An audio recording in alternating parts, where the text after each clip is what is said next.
सल्तनत तैमूर के बादशाह सुल्तान जलालुद्दीन की बेटी शहजादी ज़ैनब अपनी खूबसूरती, ज़हीन और रहमदिल होने की वजह से पूरे इलाके में मशहूर थी। ज़ैनब की जिंदगी महाल की चमक धमक से भरी हुई थी, लेकिन वो अक्सर इस जिंदगी से बेजार महसूस करती थी। उसे आज़ादी, सच्चाई और हकीकी खुशियों की तलाश थी। एक दिन ज़ैनब खुफिया तौर पर महल से निकालकर गांव की तरफ गई। वहाँ उसकी मुलाकात एक नौजवान किसान अरमान से हुई, जो अपने खेत में काम कर रहा था। अरमान के चेहरे पर मिट्टी के निशान और सख्त मेहनत के असर थे, मगर उसकी आंखों में एक अजीब सी रोशनी थी। ज़ैनब ने पहली बार किसी की आंखों में यह सच्चाई देखी।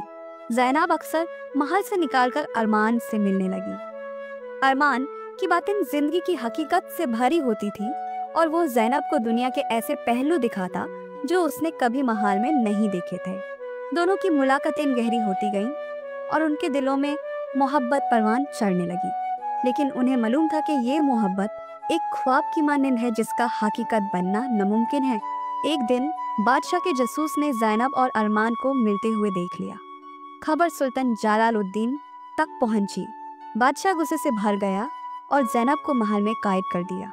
अरमान को कैद करके शाही दरबार में पेश किया गया। सुल्तान जलालुद्दीन ने अरमान से कहा, तुम एक गरीब किसान हो, मेरी बेटी की मोहब्बत के काबिल होने का दावा कैसे करते हो? अरमान ने इत्मीनान से जवाब दिया, बादशाह सलामत, मोहब्बत कोई दावा नहीं, ये दिलों का वो तल्लुक है जो ज़ात, दौलत और तकात से आज़ाद होता है। बादशाह ने कहा, अगर तुम वाकई अपनी मोहब्बत में सच्चे हो तो 3 सवालों का जवाब दो। अगर तुमने मुझे कैद कर लिया तो मैं अपनी बेटी का हाथ तुम्हारे हवाले कर दूंगा, लेकिन अगर नाकाम रहे तो तुम्हारी सज़ा मौत होगी। पहला सवाल बादशाह ने पूछा, मोहब्बत और सल्तनत में से बड़ा क्या है? अरमान ने कहा, मोहब्बत वो तकात है जो सल्तनत को संवार सकती है, लेकिन अगर मोहब्बत में खुदगर्जी आ जाए तो सल्तनत तबाह हो जाती है।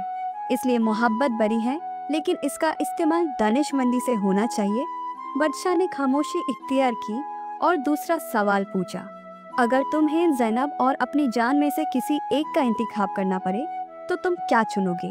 अरमान ने कहा, अगर ज़ैनब की खुशी मेरी जान देने में है तो मैं खुशी से अपनी जान कुर्बान कर दूंगा, क्योंकि मोहब्बत का मतलब कुर्बानी है, खुदगर्जी नहीं।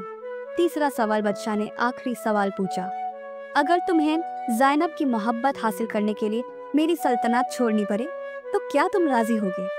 अरमान मुस्कुराया और कहा, मैं सल्तनत छोड़ दूंगा, लेकिन ज़ैनब के बगैर यह दुनिया भी एक कैद खाना बन जाएगी। मेरी मोहब्बत महल की दीवारों या सल्तनत की हुदूद तक महदूद नहीं। अगर ज़ैनब का नसीब मुझसे जुड़ा हुआ है तो वो खुद मेरा रास्ता चुन लेगी। बादशाह ये सुनकर हैरान रह गया। उसे अरमान की बातों में एक सच्चाई नजर आई, लेकिन वो फौरी फैसला ना कर सका। उसने अरमान को 1 महीने की मोहलत दी और कहा, अगर तुम इस महीने में मुझे अपनी मोहब्बत की सच्चाई का कोई नक़ाबिल इनकार सबूत दे दो तो मैं अपनी बेटी का हाथ तुम्हें दे दूंगा।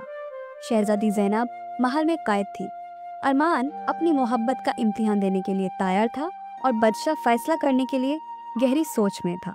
लेकिन किस्मत ने एक ऐसा मोड़ ले लिया जिसने सब की जिंदगी को बदल कर रख दिया। ज़ैनब का फैसला और मोहब्बत का अंजाम।